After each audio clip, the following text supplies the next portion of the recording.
It's been 3 months of interesting, stressful, and fun raid gameplay. So let's talk about it.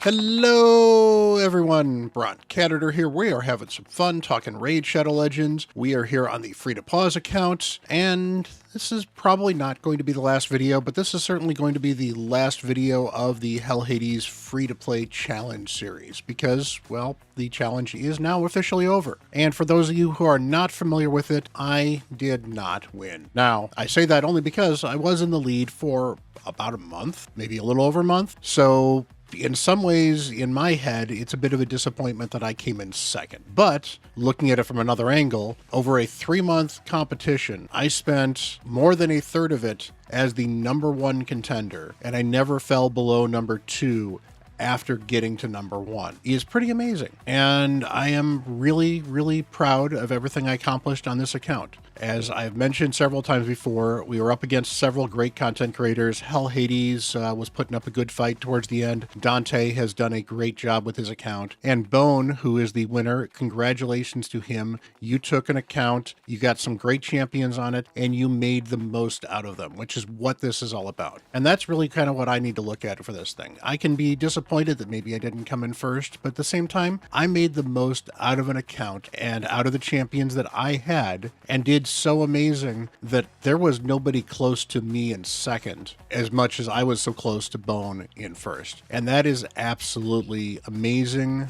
and it's just a huge accomplishment. In fact, I'm still in the top 5 in the overall free-to-play. Technically, the overall free-to-play has another week left for the general challenge that ends on the 11th. And I'll be playing this account for a little while, just at least until the end of that, just to be fair and do that. And we'll certainly see where we're going from there. I expect that I will probably keep this account for some content early on, and we'll kind of figure out where I'm going to go with it. So with that said, we're going to do a very long video. I'm sorry, this is going to be kind of long, but we're going to do a breakdown of pretty much everything I accomplished on this account, how I accomplished some of this stuff. You know, we're not going to go into all the details of how I accomplished it. We are definitely going to talk a little bit about some of the strategies I used to push this account where I did, some of the champions that were my MVPs, and some of the things I learned while doing all this. But if you guys are interested in helping support me, helping support my content creator journey, just so you are aware, this is almost exactly 1 year from when I dove down and said, I need to get serious about YouTube. I had started YouTube about 2 years ago in April, and I did it for a little while and got a little bit frustrated and a little bit busy with my job and decided, you know, I'm going to back off of this a bit because I've got other things that are a little more important in my life right now. Last year, I had a bunch of stuff happen right in April and decided, you know what, I'm going to dive deep and start working on YouTube content creation. And 1 year later,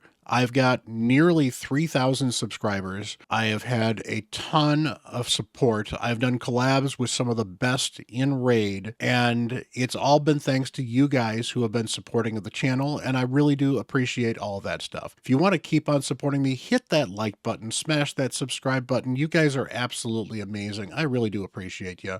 There's a link down below where you can get Rector Draft and Ugo and have a wonderful start to a Raid Shadow Legends account. If you're interested, go check out that link. You can find me on Twitch. I have merch you can certainly sell. I do paid takeovers as well. I'm certainly slowed down on those a little bit with the new job, but you know, I will squeeze paid takeovers in wherever I can if you are interested. So if you want to support me, or you want to get some of my help, or maybe you want to hang out on Discord, check out my Discord down below. Discord is a great place to hang out. Lots of people chatting there. It's a lot of fun. It's getting more and more active as the community has been growing. So come on there, be a member of a wonderful, wonderful community.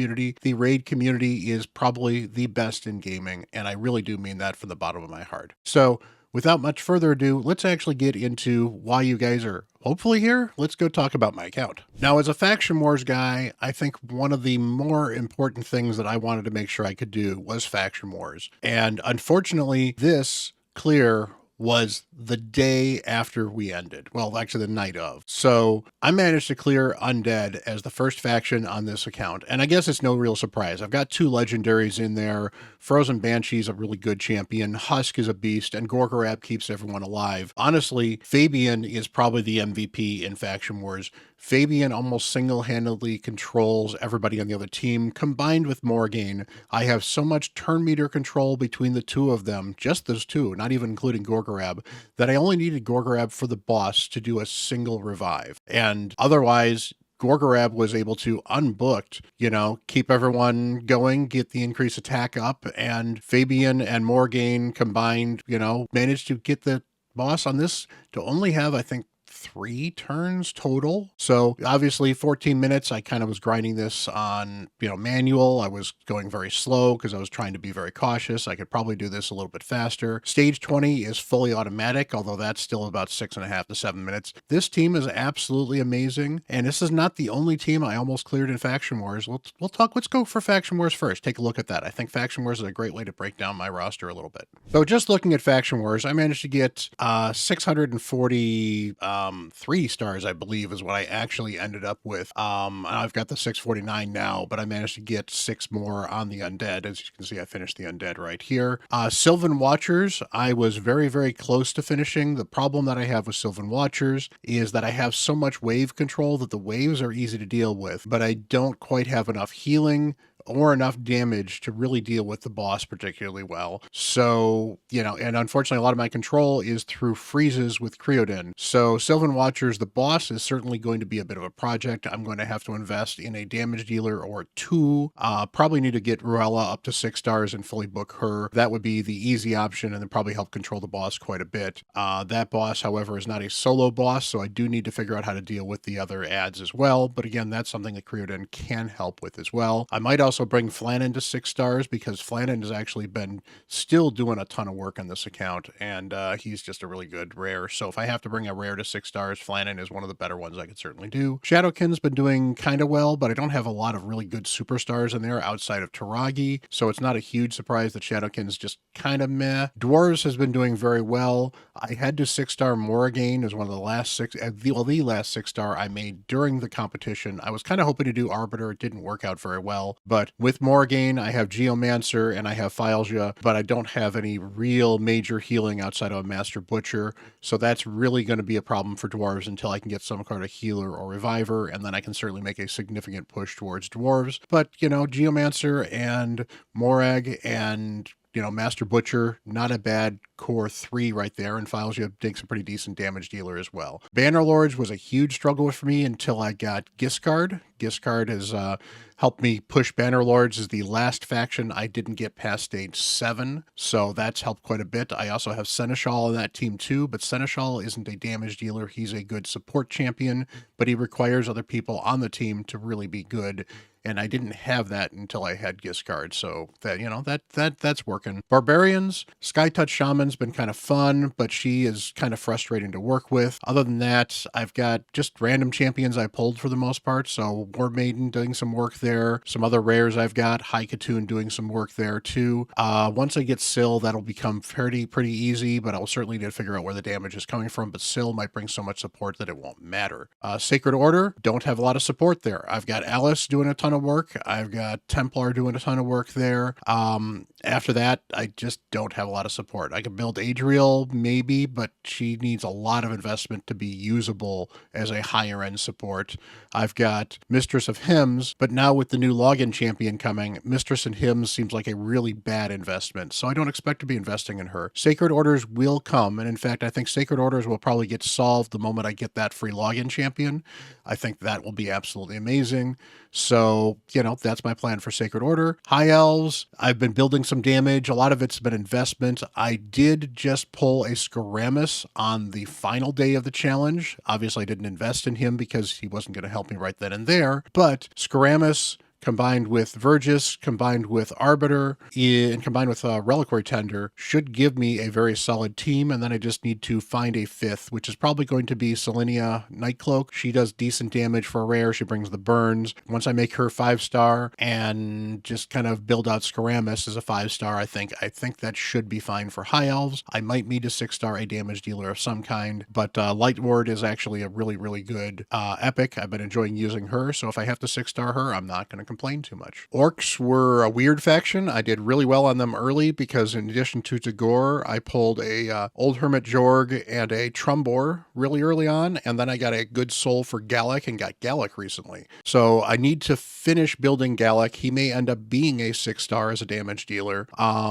But I now have healing with this one as well because I pulled Vrask. So between building Vrask and building, what's his name? Gallic. Building Gallic. Yes. That will certainly help me through this. I do need to invest a little more in Trumbor, and I probably am going to need to 5-star Old Hermit Jorg, which is not the worst thing to have to do. And then Orcs should be done. It'll certainly be a little sweaty, but I think I have enough healing and revival and protection to be able to get through Orcs without too much of a problem. Ogren's been a weird mess of okayish epics and Ugo carrying it. For the most part, that is all on Ugo.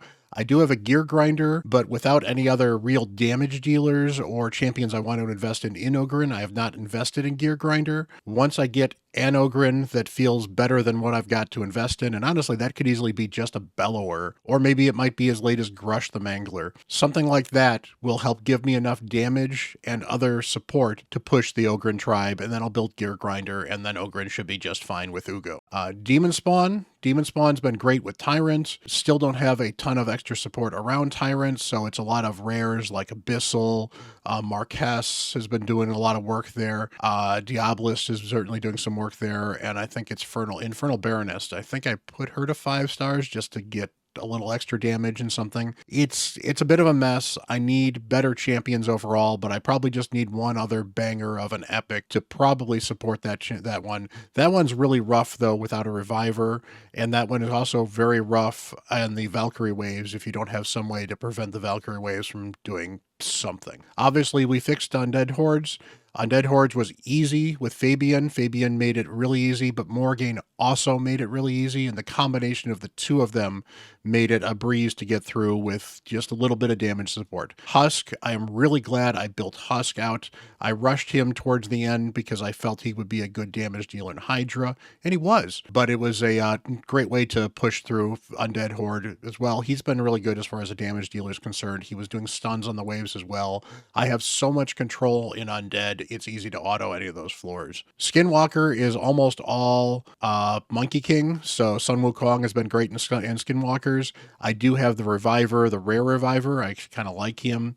A few other champions I've kind of built for there, but nothing exciting. I haven't had a lot of good luck in Skinwalkers. Pretty much the same in Lizardmen. I did get Broadmaw recently. I've got Quark on the Crown. I'm kind of debating what I want to invest in Lizardmen, but since I really haven't had anything that's been super exciting in Lizardmen, it's kind of, where do I go from here? That said, if I were to say go whole hog again and get Rosin, I think I actually have the champions with Rosin and Broadmaw and maybe Quargon or Broodlord and, a couple of other champions that I've gotten in Lizardmen. I think Rosin might give me enough damage and other utility to make it through Lizardmen. It's just going to be kind of rough and sweaty, so it's probably not a high priority. Knights Rev, I now have Dawncaller and I now have Rector Drath built fully. I think once I get Whisper built better, which is always kind of rough. Whisper is very, very gear intensive, so it's been kind of hard to invest in her early. I'm finally now getting to a point where I might have the gear to invest in her to make her good. And with Dawncaller and with Rector, for the most part, it's just keeping those,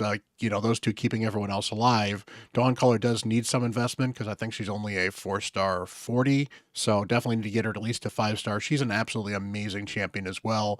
So is Rector Drath, and it's actually going to be really good for support. And I really think that's kind of where this account has been for the most part.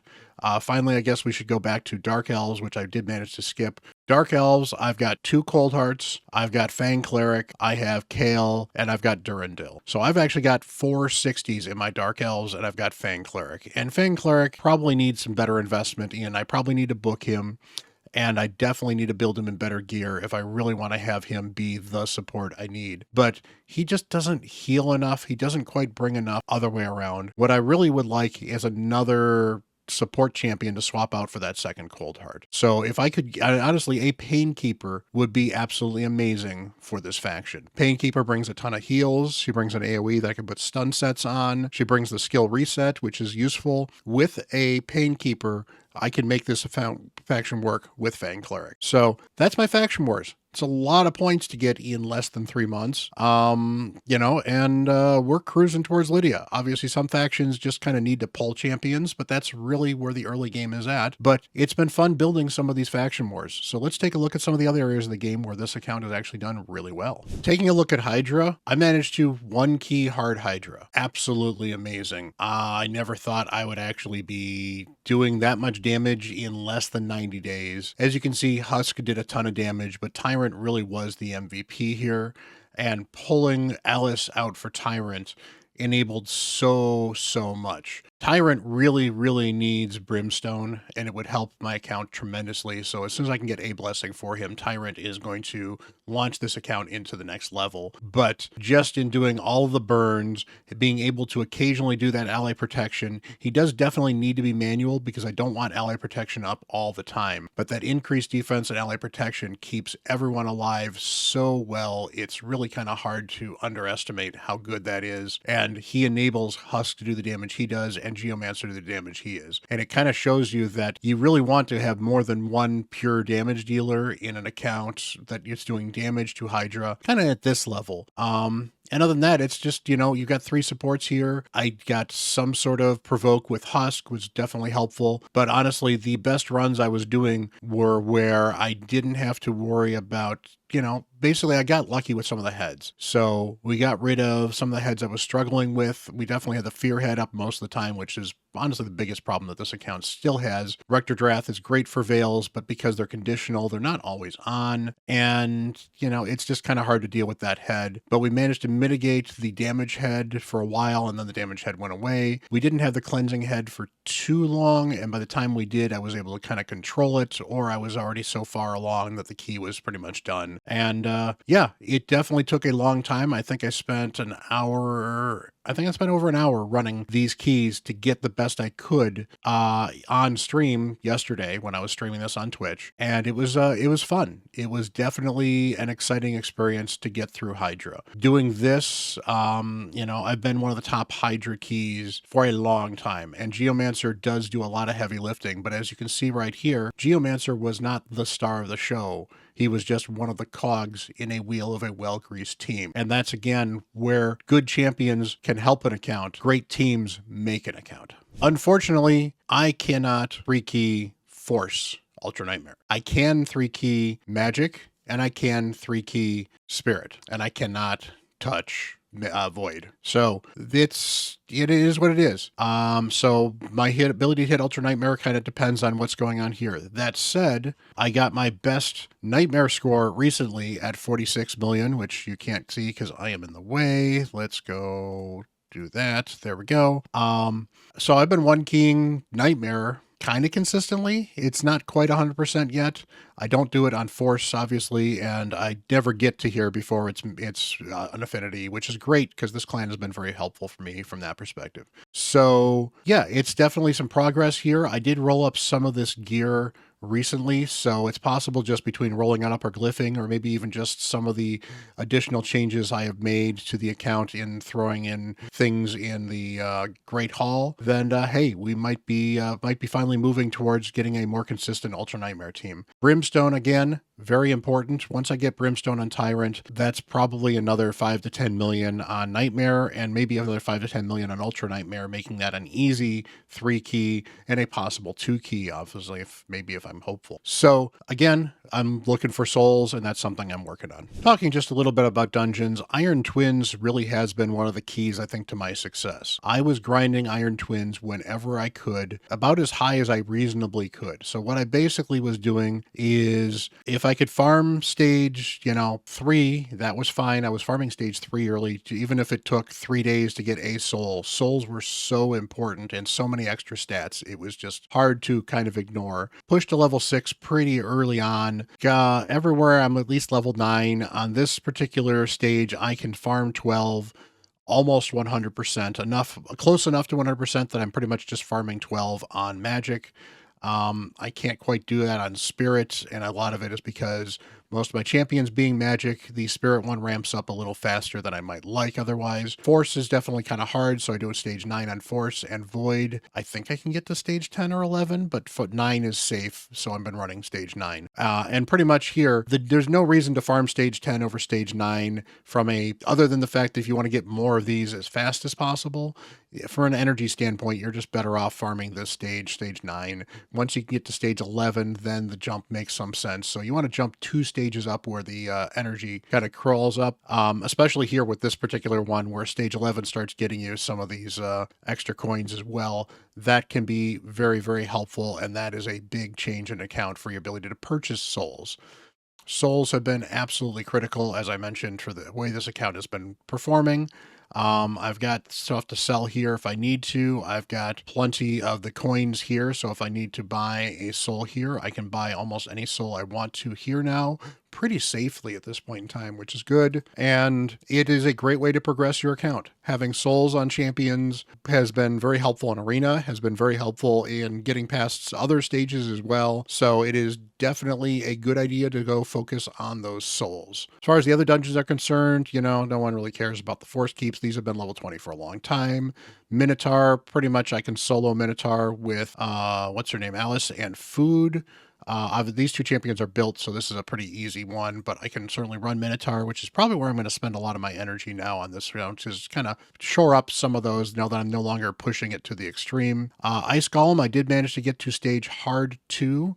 This one, I don't think I manualed at the end. I may have had to manual at the end. I'm not sure. There is no reason for me to be farming stage 2, or even maybe stage 1 I probably could do on auto, but it's kind of sketchy, and there's still a good chance that the Ice Golem could kill me. So probably on this particular count, I'm probably better off running stage 24 or 25 on Ice Golem if I'm going to farm it. Dragon, I did not get past stage 8. Stage 8 is really, really rough for me.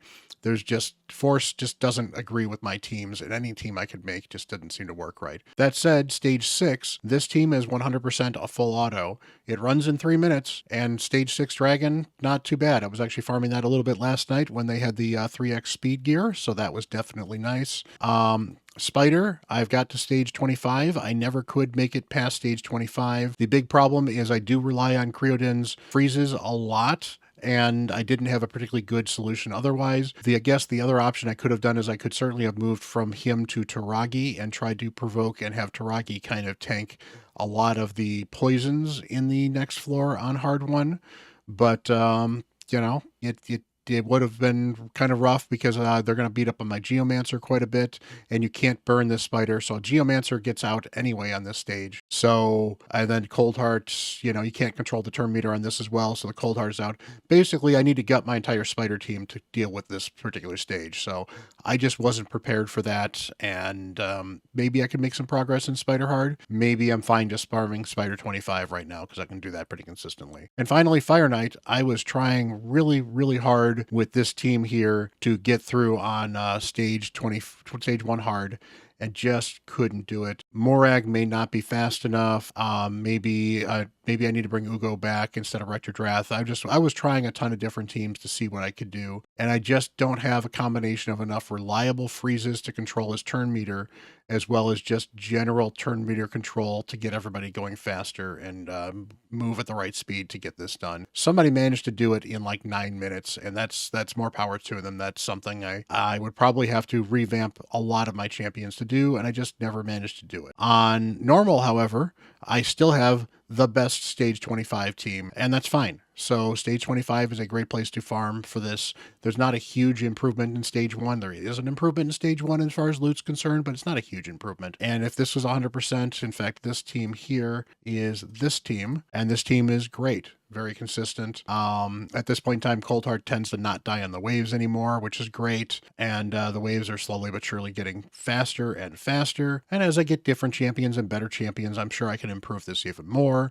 or maybe even move into Hard Fire Knight. We'll certainly see. And finally, Sand Devils, I just never had a team that did very well other than this. This is what I tried for this stage. It worked kind of okay, but not super great. I just have too many magic champions that I need to be able to support this thing that work well against this particular boss. And the only people I have with Revive on Death is a Skytouch Shaman who is just not reliable enough to do a Revive on Death strategy with, unfortunately. So Phantom Shogun, again, I got stepped around stage 17. I tried a couple different teams here. It just wasn't meant to be.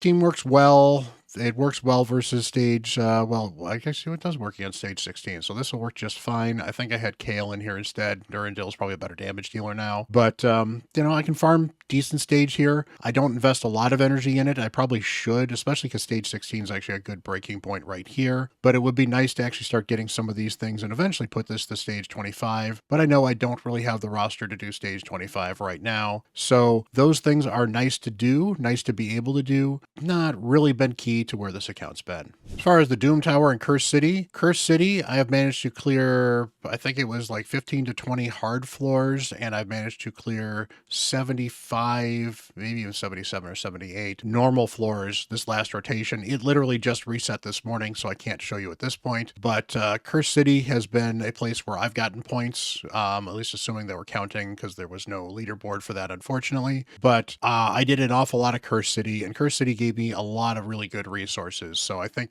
ignoring Curse City is not a good idea if you are trying to play free to play and get the most out of your account. Do your Curse City stuff. There's a lot of really good resources in there. The Slayer gear, not the Slayer gear, the Merciless gear is really good. The Supersonic gear, probably very helpful early on. And honestly, some of those sets that are 9-piece sets, just extra stuff. So another way to get gear without spending energy is great. That's probably one of the reasons that Faction Wars was so critical to me. Having so much perception gear helped a lot. Being able to do Hydra was helpful because some of that stone skin and protection gear, definitely useful. Live Arena and Arena, well, we'll talk about that in a minute. Doom Tower, I cleared Doom Tower on every rotation on normal, and on hard, I was getting close to floor 60 on a couple of those rotations as well. So, right now I'm currently stuck on floor 59 and it's fine. It's a lot of stuff I've accomplished. In fact, I was able to do hard Doom Tower as early as the second rotation, basically being, less than a month in and being able to do hard Doom Tower. It was pretty impressive to me. So overall, this account's been really, really amazing. Finally, just talking about Arena, I've been managed to stay in Gold 4, Gold 5 for a long time. I've got a great Arena team. I really love the team I'm running so far. I've got Arbiter in the lead, I've got Morgaine, I've got Fabian, and then I've got Alice, and that generally takes care of 90% of what I need to do. Every once in a while, maybe I should pull Durandil in here for this particular thing. The Monkey King's kind of been retired because I don't need him for the speed lead anymore with Arbiter, and I like having Fabian for the extra control, and Alice honestly does tons of damage in and of herself. So Sun Wukong has kind of fallen by the wayside at this point in time in this account. He will definitely continue to see use in Live Arena. He is the 5th one I pick because that means that I usually have one of my 2 good speed auras. Always, I have a couple speed boosters, always. If I lose him, I have 2 damage dealers and 2 speed champions, which generally means I can win. And overall, it works particularly well in Live Arena, so that's been very good. Tag has certainly been an interesting struggle as well, but I've been up to Bronze 4, one of the 2 people in the creators that have actually gotten up to Bronze 4, and that's absolutely amazing. As you can see there, my Alice does definitely smack, even if people are petrified. I'm currently at Bronze 3. I fell out of Bronze 4 last week just because I didn't want to spend the efforts to stay into Bronze 4, and I can bounce between Bronze 3 and Bronze 4 without too much effort. So just putting in a little bit of time here. Teams here, they kind of hit or miss depending on what I need, but I've got basically a balance of putting some of my good damage dealers and decent speed champions, mixing things up to kind of have good enough teams on all 3 of these to be able to support myself. So that's been my Arena journey, and it's definitely been interesting. Will say that Tag has actually been very valuable. The additional energy and as well as the additional shards have been great. I am buying the Drexstar stuff now because I've had enough extra stuff, but here's been some emergency silver if I need some extra silver. Brews have been definitely key here, so getting brews occasionally. Every once in a while, the rare skill tome could be very good, and substat charms are just gold on this account, so it's nice to buy these substat when I can. In fact, I'll do that right now. So there we go. That has been a tour of my free-to-play. As far as my MVPs, Geomancer clearly an MVP. He has been absolutely amazing. You know, he's one of the best champions in the game. It's just there's no way around it. He does fall off in the late game. In fact, I did a video where I talked about how his stock is going down. He doesn't do as well in the late game as he does in the early game, but he is so huge in the early and the mid game that it lets you get into the late game where you can get past him that much faster. So good, so good to use in so many places. And honestly, he's still a good best in slot damage dealer for Iron Twins. He's a really good damage dealer in Clan Boss. You know, he's probably not going to leave my Hydra teams for a long time on this account, and that's fine. There's nothing wrong with that. So it's good to see that Geomancer is doing a ton of work. Alice is absolutely amazing. I haven't really needed to look for a better nuker because I've had Alice. If I'd had the Monkey King built, maybe I might have been able to be okay with the Monkey King, but having the soul for her has been huge. And she just, I honestly think she's a better champion than Sun Wukong. Overall, just for everything she brings for wave clear as far as PvE content is concerned, as well as PvP content is concerned. She's just really, really good. It has been what I needed on a lot of different places. So she's been hard to get her out of my team, which has made her a true MVP. Honestly, Tagore and Ugo, very, very impressive. Been super happy with them. Creodin has been a lot more valuable than I thought he was going to be, and my build is still kind of terrible. I think I've got attack percent gloves on here, and yeah, he's built in what he could build him in. He's probably got more accuracy than he needs, but it gets me the speed I need. It gets me every other stats I need. Very, very good champion and brings so much extra control. I honestly slept on him a little longer than I should have on this account, and I might have gotten a little further in Spider a little faster if I'd leaned on him just a little bit. Husk was a endgame MVP for me for Hydra stuff. And then finally, Morrigan, amazing in Arena. Morrigan brought me so much flexibility in Arena. But honestly, when I pulled her into PvP or PvE content, she was absolutely amazing. She was really good for that as well. These fears, very, very valuable. The decreased speed, very, very valuable. And again, turn meter control, always valuable where you can use the turn meter control. So cannot understate enough how good Morrigan is. I think I've underestimated her on multiple accounts, and every time I do use her, I'm reminded that she actually is a really good champion with a lot of flexibility. And of course, Tyrant, probably the other late game MVP. He's a legendary, so it's, you know, kind of hard to not say anything about him, but the HP burns are huge, especially because these are 3-turn HP burns. The ally protection has been great for the double ally protection in Clan Boss. He's just done an awful lot of work for me, you know, and there's been other champions that I've leaned on that have been good. Virtus has been helpful, although he certainly hasn't been as good as I'd kind of hoped he was. Templar, amazing for a rare. Honestly, I'm at a point where I recommend most people build a Templar in an early game account if you don't have better solutions, because he actually proved to be really, really good in multiple areas for me and continues to help this account in strange areas that I wouldn't have expected otherwise. Rector Drath, again, very, very good champion. Maybe if I'd invested in her over, you know, Tagore, maybe I'd use her a little more than Tagore. But because I got her after I'd already 6-starred Tagore, I didn't push into her quite as much. She's still very good. And honestly, I suspect that as I start to be able to get rid of Tagore in places, Rector Drath is still going to stay in a lot of teams that I'm using her in. She's just that good. And Fabian. Fabian's absolutely amazing. Fabian, you know, clearly an MVP for some of the Undead Faction War stuff I was doing. He helped a ton. Works really well with Morrigan. Really has transformed this account in ways that I wouldn't have expected a champion like him to transform them. So again, shows you the power of a really good fusion. And yeah, he's probably going to be used on this account for a long time to come. Depending how long this account gets played, which hopefully is going to be for quite a while. So there you've got it. The free to pause account. In a nutshell, 3 months. In fact, it is exactly, okay, day 85 is where we ended, because that's day 86 was what I got tonight. So 85-ish days, or 84 technically, of gameplay. Pretty amazing. That's 12 weeks. I'm a little surprised we didn't go all the way to 90, but you know what? It's whatever it is. And it was a lot of fun. I learned an awful lot about how to progress the account. I still feel that probably champion training and getting 6 stars is probably the best thing you can possibly do for your account, because there's so much that opens up once a champion is 6 stars that you can do with them, not just in masteries that can add a lot of extra damage, add a lot of extra resources to your champions, but also just in the additional base stats that let you do things that you really can't do as a 5-star in many, many cases. So work on champion training,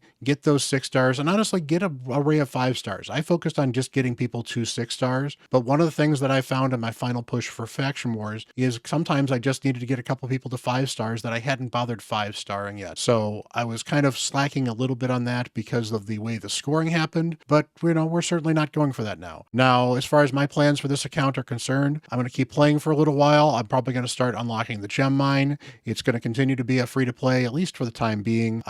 There is a slight chance that I might do something like buy the gem pack to kind of replace the fact that we didn't have the mine, and that might be the only purchase that this account ever makes, and I would kind of consider that free-to-play. It's, but it's not, so, we'll see, depending on how technical you guys want to get. I know some people are super picky about that. For the most part, it's not going to change the trajectory of this account that much. It's just going to replace something that I probably should have done when I started. So we'll see what we do with that. I might be giving this account away. I might have some other accounts to give away sometime over the next month. I do have to figure out what to do with my alt. I might need a driver for my alt. So maybe if I need somebody to drive an account, maybe I'll give away a chance to do something like that. We'll see. I do have to sort out all these accounts, so it's definitely going to be an interesting struggle. And if it sounds like I'm stumbling for what I want to do, it's because I do get attached to these accounts. I do get attached to things I put a lot of effort into. And, it has been an emotional release at the end of this. As I mentioned in a previous video, I almost cried at the very, very end of this. It was an amazing experience. It was a relief to be done with it, because I feel a lot of pressure lifted off my shoulders to no longer have to be on my game constantly. But at the same time,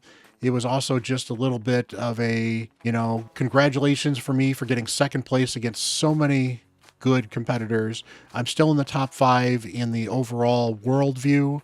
And you know what? That's still amazing as well. And I just got to kind of push and, figure out what I want to do. But at the same time, it's a little bit of a disappointment because I didn't come in first and I really wanted to come in first. But you guys have been absolutely awesome and supportive. And honestly, there is no shame in coming into second in such a competition like this. Because again, I did everything I could under my control to do the best I could.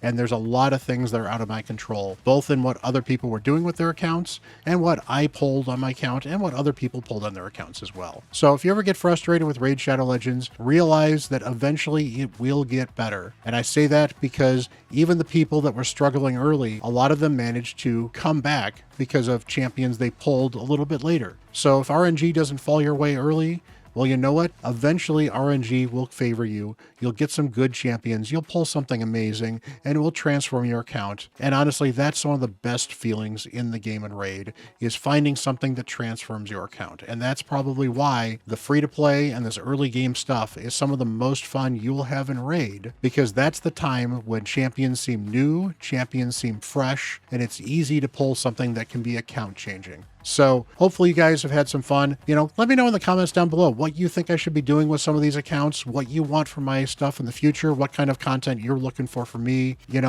Let me know, hey, if you're actually interested in driving an account, let me know as well. You can certainly talk with me about that stuff. We'll figure out how to deal with some of these things. Or if maybe you would love to win this account, let me know as well. I appreciate you guys. You are absolutely amazing. Again, you're the reason I'm still here. Much love. Happy 1 year, 2 year anniversary for my YouTube channel. So that's awesome as well. And until the next video, I'm Bront CatHerder.